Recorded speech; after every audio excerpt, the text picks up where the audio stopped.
लाख की तो गाड़ी हम लोगों को महंगी पड़ रही और हम चाह रहे अगर अपना कुछ ये छोड़ के कुछ और करना चाहें तो सरकारी तो करा रही हमसे। कितना कमा लेते हैं आप इसमें? जाने से 500-600 रुपये।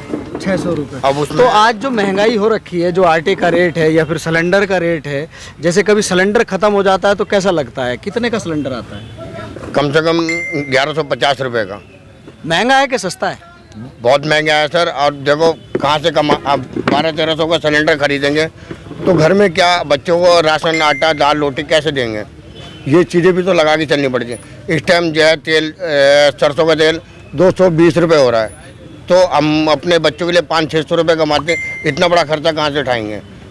हम खुद देखिए, हम भी तो मजबूर हैं। ये तमाम मजबूरियां हैं जो आपके सामने हैं, वो चाहे महंगाई को लेकर के हो और जो मामला चल रहा है, आपने देखा पूरा प्रकरण आपके सामने है। तो देखने वाले दर्शकों से कहूँगा वीडियो को शेयर कर दें ताकि हमारे जो सीएम हैं, माननीय श्री सीएम पुष्कर सिंह धामी जी, उन तक ये वीडियो पहुंच जाए और संज्ञान हो जाए और इन गरीबों की तरफ देखा जाए। इनकी जो समस्याएं हैं, काफ़ी दिनों से ये विरोध में है। जब से ये फरमान जारी हुआ है तब से लोग परेशान भी हैं और चिंतित भी हैं। और कहीं ना कहीं कुछ लोगों से ऐसी भी बात हुई है जिनके बच्चों के रोने की पुकार भी कानों में गूंज रही है, क्योंकि बता रहे हैं कि यही व्यवसाय है, इसके अलावा कोई और व्यवसाय नहीं है। अगर ये बंद हो जाती हैं तो बर्बाद हो जाएंगे, तो संज्ञान लिया जाए। अभी गाड़ी ली, उससे पहले मैं किराए की गाड़ी चलाता था, तो कहीं से जुगाड़ करके 50,000 रुपये उधार लेके अभी मैंने डाउन पेमेंट लेके 50-60 हज़ार रुपये अभी गाड़ी ली। मतलब उसकी अभी पहली किस्त भी नहीं गई, अभी पूरा का पूरा लोन पड़ा हुआ। 2.5 लाख रुपए की गाड़ी ली मैंने। अब मॉडल मेरी 2013 मॉडल है। अब तो वो मार्च या अप्रैल में कट जाएगी, तो ना तो लोन उतर पाएगा और ना ही गाड़ी मेरी हो पाएगी। तो बैंक वाले तो पैसा लेंगे ही लेंगे ना, तो पैसों को किस तरह दिया जाएगा? थोड़ा सरकार से रिक्वेस्ट है कि थोड़ा सा टाइम दे, तो जिससे हमारा लोन भी उतर जाए, उसके बाद हम अपनी गाड़ियाँ गैस की डाल लेंगे। क्या करें सर, मजबूरी है। 18 मॉडल गाड़ी अभी ली 3.5 लाख की 2 महीने पहले ही, और सारा गाड़ी फाइनेंस है। अब बड़ी दिक्कत में, बड़ी परेशानी में ये फरमान जारी हुआ तो गाड़ी की बड़ी दिक्कत, बचानी बड़ी मुश्किल है। हम ये निवेदन करते भाई कुछ टाइम मिल जाए तो हमें जीने का सहारा मिल जाएगा, वरना तो ये लग रहा है कि जहर ले खाकर बढ़ जाओ, बस ये तो कुछ नहीं हो सकता। तो इसलिए बड़ी परेशानी है, बड़ी दिक्कत में। क्या मॉडल है आपकी गाड़ी? 18 मॉडल गाड़ी है। अभी 2 महीने पहले 3.5 लाख गाड़ी खरीदी गई थी कि भाई ये सुना था कि भाई 18 मॉडल को टाइम मिलेगा। अभी गाड़ी पे लोन कितना है? 2.5 लाख का लोन है गाड़ी पे जी। धारा मोटर फाइनेंस गाड़ी फाइनेंस है प्राइवेट, और ये बड़ी दिक्कत है। अब क्या कर जाए, महंगाई है। यही निवेदन करते हैं सरकार से कि थोड़ा टाइम मिल जाए तो हमारा भी जीने का सहारा मिल जाएगा, वरना तो बड़ी मुश्किल ज़िंदगी कट रही है।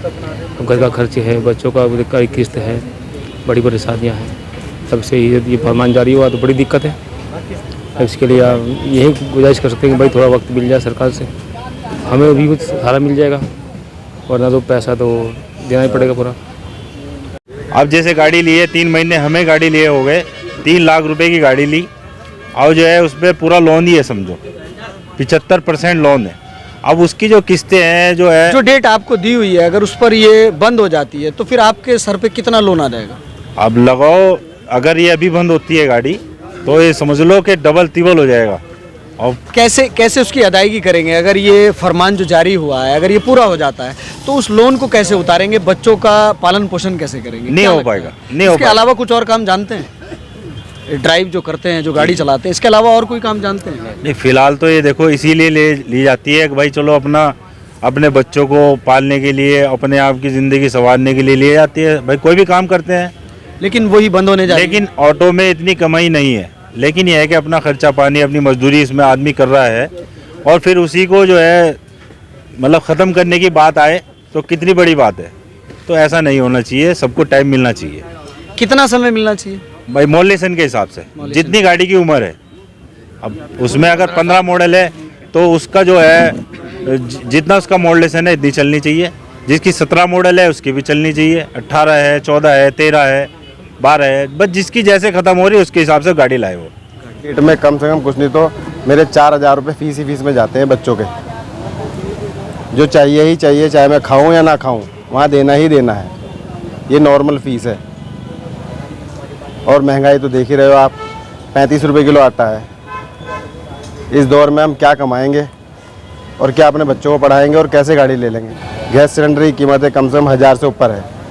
वो पूरी एक केंद्रीय मंत्री के इशारे पे इतना बड़ा भ्रष्टाचार यहाँ पे हो रहा है। तो मैं माननीय मुख्यमंत्री के संज्ञान में यही लाना चाहता हूँ कि आपको उत्तराखंड की जनता ने, हम ड्राइवर भाइयों ने वोट दिए हैं और बढ़िया तरीके से आपकी सरकार आई, केंद्र के उस तानाशाही उस मंत्री के इशारे पे ऐसा कार्य न करें जिससे हम लोग परेशान हो रहे हैं। और अभी 29 तारीख को एक जैसे आप लोगों ने कुछ लोन्स वगैरह भी लिए हुए हैं, उनका क्या करेंगे अगर ऐसा कुछ होता है तो? लोन की जो होती है 3 साल का प्राइवेट फाइनेंशियल लोन करते हैं। अधिकतर जो यहाँ पे ऑटो है उनका जो है प्राइवेट फाइनेंशियल से हमारा लिंक होता है। तो वो लोन कंपनी तो हमारे पास पैसा अपना छोड़ेगी नहीं, पहले हमारे वो हाथ काट लेते हैं, चेक होते ही होते हैं। क्या समस्याएं हैं आपकी? सर्वप्रथम टाइम विटनेस और ट्रू मीडिया हाउस को बहुत बहुत हम बधाई वो करते हैं। अपने जो हमारी मजदूर ड्राइवरों की आज आवाज़ आप ये सच्चाई दिखा रहे हैं। एक मसला आज ऐसा आया है, 1 तारीख को एसटीए की मीटिंग थी सुनील कुमार जी गढ़वाल कमिश्नर द्वारा, जो गढ़वाल मंडल के होते हैं। तो उसमें एक वो फैसला सुनाया गया था कि जो देहरादून के अंदर जो डीजल वाहन है, विक्रम है, डीजल से चलने वाले 10 साल पुराने वाहन, उनको हम शहर से बाहर करेंगे। और उसके बाद जो ऊंचे मॉडल की गाड़ियाँ हैं उनको भी ये बाहर 1 साल बाद कर रहे हैं। तो मैं इसमें यही कहना चाहता हूँ, हमने देखो बीजेपी की आज यहाँ पे सरकार है, पूर्ण बहुमत की सरकार है। और मोदी जी का एक नारा था, सबका विकास सबका साथ, गरीबों की सरकार। ड्राइवर भाई उत्तराखंड में हमारे लाखों की संख्या में उन्होंने गवर्नमेंट को वोट दिए थे। पर आज कहीं ना कहीं मुझे ये लगता है जो परिवहन के अधिकारी या जो अधिकारी तानाशाही अफसरशाही चल रही है वो कहीं ना कहीं बीजेपी सरकार को कम कर रहे हैं। इसमें माननीय मुख्यमंत्री जी संज्ञान ले, क्योंकि आज देहरादून के अंदर एक भौगोलिक प्रत्येक क्षेत्र है और ये टाटा मैजिक के तो परमिट खोलती है गवर्नमेंट अपने रिश्तेदार नातों के नाम, चाहे वो कहीं से भी जाए, देहरादून के हर कोने से, कारगी हो, मियांवाला क्षेत्र, हर जगह से शहर के अंदर जो मैजिक दौड़ती है, विक्रम और डीजल ऑटो से उसके इंजन की हॉर्स पावर कहीं ज़्यादा है। पर संज्ञान ये नहीं ले रही सरकार, जो अधिकारी, विधायक, मंत्री इनोवा गाड़ी में जाते हैं उनके इंजन की हॉर्स पावर भी कहीं ज़्यादा है। हमें आश्वासन उस दिन कमिश्नर ने दिया था कि 25 तक हम आपको समय देंगे। और जिन लोगों ने आज 18 मॉडल गाड़ियाँ, 18 के बाद देहरादून में ऑटो डीजल विक्रम प्रतिबंध है, 18 मॉडल में लास्ट गाड़ियाँ निकली थी, आज उनकी लाइफ को 4 साल हुआ। 10 से 12 साल डीजल गाड़ी की लाइफ होती थी। पर ये जो सौतेला व्यवहार गवर्नमेंट यहाँ पे कर रही है, एक सोसाइटी की आज ड्राइवरों के प्रति नौबत आ चुकी है। और अफसरशाही इतनी चल रही है कि अधिकारी, अगर हम कल कुलान गए, एक इन्होंने फिटनेस सेंटर को यहाँ से 32 किलोमीटर दूर, एक 32 किलोमीटर लाल तप्पड़ जो क्षेत्र है वो पूरा ऋषिकेश हरिद्वार विधानसभा लग जाता है। अगर वहाँ पे कोई ड्राइवर मर जाता है, हमारा 25 किलोमीटर का एक परमिट है, और वहाँ पे जो इन्होंने एक वो बना रखा है, वो पूरी एक केंद्रीय मंत्री के इशारे पे इतना बड़ा भ्रष्टाचार यहाँ पे हो रहा है। तो मैं माननीय मुख्यमंत्री के संज्ञान में यही लाना चाहता हूँ कि आपको उत्तराखंड की जनता ने, हम ड्राइवर भाइयों ने वोट दिए हैं और बढ़िया तरीके से आपकी सरकार आई, केंद्र के उस तानाशाही उस मंत्री के इशारे पे ऐसा कार्य न करें जिससे हम लोग परेशान हो रहे हैं। और अभी 29 तारीख को एक महासंघ की भी यहाँ पे आंदोलन है, 29 तारीख को विधानसभा घेराव का है। तो ऋषिकेश, हरिद्वार और रुड़की यूनियन से हमारी वार्ता हुई है, क्योंकि वो लोग ईमानदार गए, उन पर हमें ये विश्वास है, उसका हम लोग पूरा समर्थन देंगे। जैसे आप लोगों ने कुछ लोन्स वगैरह भी लिए हुए हैं, उनका क्या करेंगे अगर ऐसा कुछ होता है तो? लोन की जो होती है 3 साल का प्राइवेट फाइनेंशियल लोन करते हैं। अधिकतर जो यहाँ पे ऑटो है उनका जो है प्राइवेट फाइनेंशियल से हमारा लिंक होता है। तो वो लोन कंपनी तो हमारे पास पैसा अपना छोड़ेगी नहीं, पहले हमारे वो हाथ काट लेते हैं, चेक होते ही होते हैं, कोर्ट के 2-2 उनके हमारे जो विटनेस होते हैं वो गवाह होते हैं उसमें। पर ये जो हम ऐसे सरकार जो कर रही है, तो यही हम चाहते हैं कि 25 तक तो सरकार को इसमें समय देना चाहिए। और कमिश्नर साहब के बाद दोबारा मैं गया था, सुशील कुमार जी जो कमिश्नर थे, उन्होंने आश्वासन भी दिया था कि 25 तक हमें इसको समय दिया जाएगा। पर आज ये सबसे पहले इन गरीब हमारे जो मजदूर ऑटो चालक है, विक्रम ऑटो चालक, कैसे इन छोटे लोगों का पहले इनको शोषण किया जाए, उसके बाद ये बड़ी मछलियाँ फिर ये बड़े बड़े वो करेंगे, टैक्सी वालों पे करेंगे, बस वालों पे करेंगे। तो उत्तराखंड को बर्बाद करने में अधिकारी लोग भी इसमें इन्वॉल्व है। तो मैं माननीय सरकार से कहता हूँ इसमें बिल्कुल संज्ञान दे और मजदूर वर्ग के ऑटो चालक ऐसा न करे कि दोबारा यहाँ पे कोई सरकार बीजेपी की आ ही ना पाए। माननीय मुख्यमंत्री से मैं एक ही बात कहना चाहूँगा, जो आईटीओ ने आय परचेज चढ़ाई, 90% आय परचेज चढ़ी हुई है, तो उन्हें आईटीओ को ये पता नहीं था या हम गाड़ी ख़त्म करेंगे, लोन चढ़ा दिया उन्होंने।